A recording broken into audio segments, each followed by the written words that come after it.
ჩემი სოლიდარობა, რა თქმა უნდა, ბატონ გოგის და მის ოჯახს, როგორც ინფორმაცია გვაქვს, უკვე მეორე ძმაც დაიბარეს, თუ მეორე ძმასაც გამოკითხვაზე იბარებენ, ისიც არის კვლევის ავტორი და ფაქტობრივად ჩვენ ხედავთ, რომ პროფესიონალებს პასუხისგებლობა, რომელიც გააჩნიათ და რეალურად კვლევებს უნდა ატარებდნენ მედიკოსები, ეს დანაშაულად შეიძლება ჩაუთვალოს დღევანდელმა რეჟიმმა, მაგრამ ეს ყველაფერი დარწმუნებული ვარ, რომ ესე არ ჩაივლის და ჩვენ დღეს ვნახეთ რაღაცა განსხვავებული რეალობის წარმოჩინება, ეგრეთ წოდებული რეალობის წარმოჩინება, როდესაც უკვე მოქმედი შინაგან საქმეთა მინისტრი იძახის, რომ თურმე ეს არ ყოფილა ის ნივთიერება. ეხლა ვინმეს იმის ჯერა, რომ გომელაურმა, როდესაც განცხადება გააკეთა გუშინ, ეს არ იყო შეთანხმებული, არ იყო გავლილი მესიჯი, მაგრამ ნახეს, რომ ამ მესიჯმა არ გაამართლა, იმიტომ რომ ფაქტობრივად დაიწყეს გადატანა ნაციონალური მოძრაობის დროს შეძენილი თითქოს რაღაცა ნივთიერება და შეეცადნენ, რომ ამით რაღაცნაირად გადაეფარათ, მაგრამ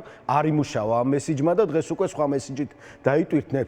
მაგრამ ერთი რამე არის მთავარი, რაც ჩვენ BBC-ს კვლევაში ვნახეთ და რაც რეალურად პროფესიონალებმა ისაუბრეს იქ, ხო?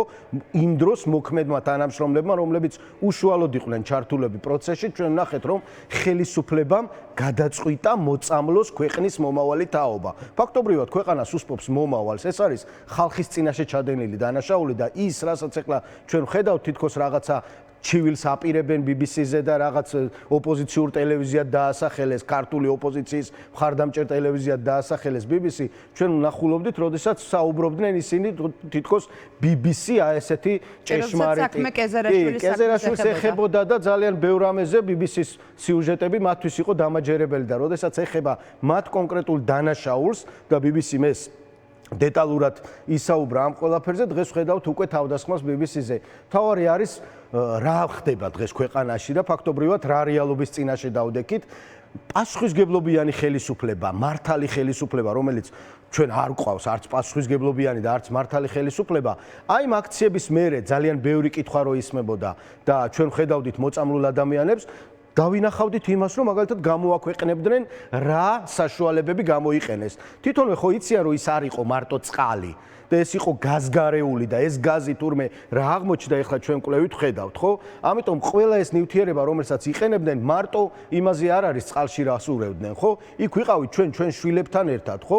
ჩვენ ოჯახებთან ერთად და ხედავდით, რომ ფაქტობრივად წამლავდნენ ისეთ საშუალებებს უშვებდნენ, რომლითაც სუნთქვა იყო შეუძლებელი და ძალიან ბევრი ადამიანი დღეს კიდე აგრძელებს კურნალობას აი იმის მერე, როდესაც ეს მომწამლავი ნივთიერებები მიიღეს. ამიტომ ეს არის უმძიმესი დანაშაული და დარწმუნებული ვარ, რომ ყველა ის ორგანიზაცია, რომელიც შემდგომ უკვე ჰააგასთან თანამშრომლობს ნებისმიერ ესეთ საკითხთან დაკავშირებით, დარწმუნებული ვარ, რომ ყველა ეს ორგანიზაცია აქტიურად დაინტერესდება ამ პროცესით და ის რომ BBC-ს უჩივის ეგრეთ წოდებული ხელისუფლება რეჟიმი, ეს ვერაფერ რეალობას ვერ შეცვლის. რეალობას შეცვლის ის, თუ გამოვლენ და იტყვიან რეალურად რა იყო იქ და აღიარებენ იმ დანაშაულს და გომელაურის მარტო დასჯა ეს არ არის, ხო? ეს არ არის. გომელაური ისედაც დასჯილი ყავთ, ხო? გომელაური ფაქტობრივად ჩამოშორებული ყავთ, დასჯილი ყავთ, რა ვიცი, არაცხადებენ თორე შეიძლება მისი სახლიც გაჩხრეკილი აქვთ და უბრალოდ რაღაცას მალავენ. ეს არის რეჟიმის დანაშაული, თუ ეს ყველაფერი, რასაც BBC საუბრობს და რეალურად კვლევების საფუძველზე საუბრობს და არა მარტო კვლევების, მცოდნე ადამიანების, მოქმედი იმ დროს ჩინოვნიკების დასკვნების საფუძველზე საუბრობს, ეს არის დანაშაული კაცობრიობის წინაშე, პირველ რიგში საკუთარი ხალხის წინაშე. დეკემბრიდან მოყოლებული ითხოვენ არასამთავრობო ორგანიზაციები ჯანდაცვის სამინისტროსგანაც, შინაგან საქმეთა სამინისტროსგანაც იმ ნივთიერების ჩამონათვალის გამოქვეყნებას, რომელსაც იყენებდა შინაგან საქმეთა სამინისტრო ნოემბერ-დეკემბრის აქციების დარბევის დროს. ახლა კონსტანტინე ჩახუნაშვილი დღეს ამბობდა, რომ როგორიც არ უნდა ყოფილიყო ნივთიერება, რომელსაც იყენებდნენ აქციის მონაწილეების წინააღმდეგ, ამ დოზით გამოყენება, სადაც ბავშვები, ორსულები, მოხუცები იყვნენ მრავლად, ის მაინც საზიანო იქნებოდა ჯანმრთელობის მდგომარეობისთვის. როგორ ფიქრობთ, რატომ გასაიდუმლოვდა იმ ნივთიერებათა ჩამონათვალი, რომელიც გამოიყენეს აქციების დარბევის დროს? გასაიდუმლოება, წეღანაც ეგ თქვი ზუსტად, რა, გასაიდუმლო და პასუხისგებლიანი ხელისუფლება რეალურად გამოაცხადებდა რა გამოიყენეს იმის მერე, როდესაც ჩვენ ხედავდით, რომ არაერთი ბავშვი ერთ-ერთი დამატებითი მტკიცებულებაა კიდე იმისთვის, რომ ისინი არ იყენებდნენ იმ ნივთიერებებს, რომელიც რეალურად არის დაშვებული ან სტანდარტებს შეესაბამება. ისინი იყენებდნენ ნივთიერებას, რომელიც რეალურად არის მომწამლელი და ამით ჩვენ ხედავდით ყოველდღიურად დაზარალებულ ადამიანებს. ძალიან ბევრმა ეხლა ვნახეთ, ხო, ფოტოები გამოაქვეყნეს. არ შეიძლება, რომ მაგალითად მიტინგის დაშლის რაღაცა მექანიზმა ასე დააზიანოს ადამიანი, რომელიც არც წინააღმდეგობას უწევს რეჟიმს, არის აპროტესტებს, დემოკრატიულად აპროტესტებს პროცესს, რომელიც მისი მხრიდან წინააღმდეგობის გაწევით არ გამოიხატება. ამიტომ ეს არის რეალურად მათ მხრიდან ჩადენილი დანაშაული, რომელიც ადამიანების დასახიჩრებისკენ იყო მიმართული, ხო? და არა მარტო ეს, ხო? ფაქტობრივად ყველა ის დანაშაული, რომელიც მათ ჩაიდინეს, იგივე დასჯის მანქანები, ეს ყველაფერი ეწინააღმდეგებოდა, ხო?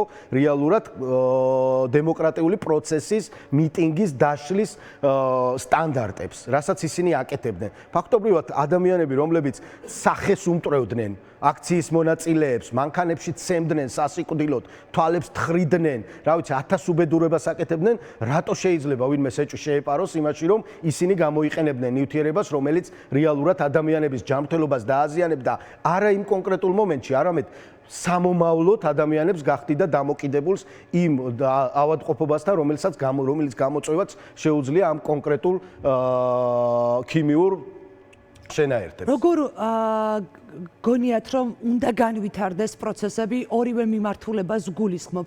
დღეს კრიმინალად შეიძლება შეფასდეს ქმედება, როდესაც ხელს უწყობენ სახელმწიფოსთვის საზიანო სიყალბის გავრცელებაში, ამბობდა ირაკლი კობახიძე და ეს ფაქტობრივად ერთგვარად მინიშნება უნდა მივიღოთ თუ არა, რომ ადამიანები, რომლებიც ამ კვლევაში მონაწილეობდნენ, ან და ინტერვიუებს აძლევდნენ გავლენიან მედია საშუალებას, შესაძლებელია დაშინების მიზნით ისინი გისოსებს მიღმა აღმოჩნდნენ და როგორი უნდა იყოს პასუხი საზოგადოებისა, როდესაც ისმენს ამბავს სასიკვდილო ნივთიერების გამოყენების შესახებ.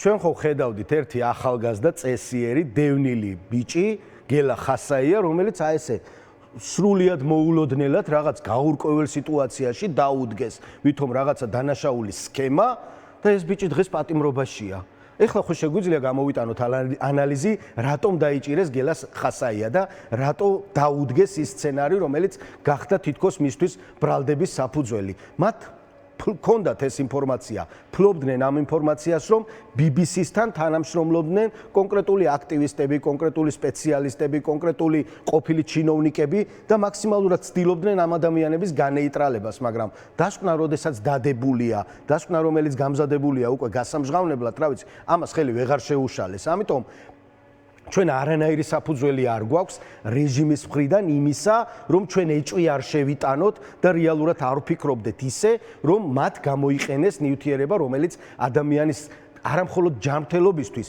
სიცოცხლისთვის არის საშიში და მათი მომავალი ცხოვრებისთვის არის საშიში. კიდევ ვიმეორებ, თქვენც, მეც, ძალიან ბევრი ადამიანი ოჯახებით, ბავშვებთან ერთად ვიდექით იქ და ბავშვები გვეწამლებოდა. ეს რეალურად ნიშნავს იმას, რომ ხელისუფლებამ, რეჟიმმა, ეგრეთ წოდებულმა ხელისუფლებამ ივანიშვილმა გადაწყვიტა ქვეყანას მოუწამლოს მომავალი თაობა. ეს არის რეალობა და მეტი არაფერი. როგორი უნდა იყოს საზოგადოების ან და პოლიტიკოსთა პასუხი ძალაუფლების მქონე პარტიაზე, რომელიც ახლა ქვეყანას მართავს და რომელთა ქმედებებიც მარტო უკვე დემოკრატიული ღირებულებების ძირის გამოთხრაზე კითხვის ნიშნებს არ ეხება. მნიშვნელოვანია, რომ საკმაოდ აქტიური მუშაობა დაიწყო პოლიტიკურ პარტიებს შორის, აი ეს რაღაცა საერთო საკითხებთან დაკავშირებით, რისი ნაკლებობაც არსებობდა, თუნდაც ბოლო ამ ერთი წლის განმავლობაში სხვადასხვა ფორმატებში პოლიტიკური პარტიები ვსხედავთ, საუბრობთ ერთად ყველა საკითხზე, რა თქმა უნდა, და ეს არის საკითხი უმნიშვნელოვანესი, რომელზეც ასევე პოლიტიკურ პარტიებს უნდა კონდეთ ერთნაირი მიდგომა და ის მიმართვები, ის მხარდაჭერის მოთხოვნა ჩვენი საერთაშორისო პარტნიორებიდან, ყველა იმ ორგანიზაციიდან, რომელმაც რეალურად უკვე კონკრეტული დასკვნები უნდა დადოს, სადაც ხელისუფლების, რეჟიმის, ეგრეთ წოდებული ხელისუფლების გასამართლების საკითხი დადგება. აი ამ კონკრეტულ დანაშაულზე, რაზეც საუბრობს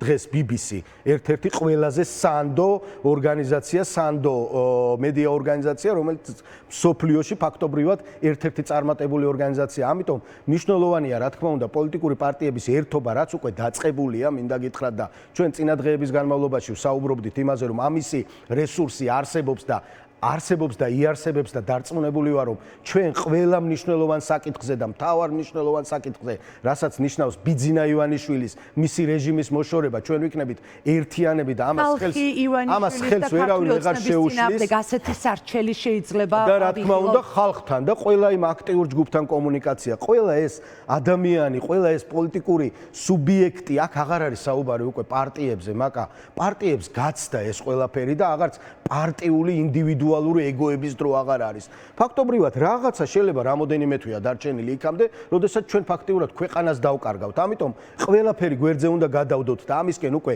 გადადგმულია ნაბიჯები, ყველა პარტიული ინტერესი გვერდზე უნდა გადავდოთ, ყველა იმ საზოგადოებრივ აქტიურ ადამიანთან, ყველა იმ აქტივისტთან ერთად. აქტივისტი ცოტა ცუდი სახელია მართლა, მეც რაღაცა მეხამუშება ხოლმე. ყველა იმ პატრიოტ ადამიანთან ერთად, ხო, აქტივისტი არის რაღაცა ცუდი გაგებაა უკვე რა. ყველა იმ პატრიოტ ადამიანთან ერთად, ვინც დღეს ჩართულია პროცესში, ყველა პოლიტიკურად აქტიური იქნება თუ არ იქნება, საზოგადოებრივად აქტიური იქნება, ყველა ერთად უნდა დავსხდეთ და რა თქმა უნდა, მთავარი მექანიზმი შევიმუშაოთ, როგორ მოვაშოროთ რეჟიმი.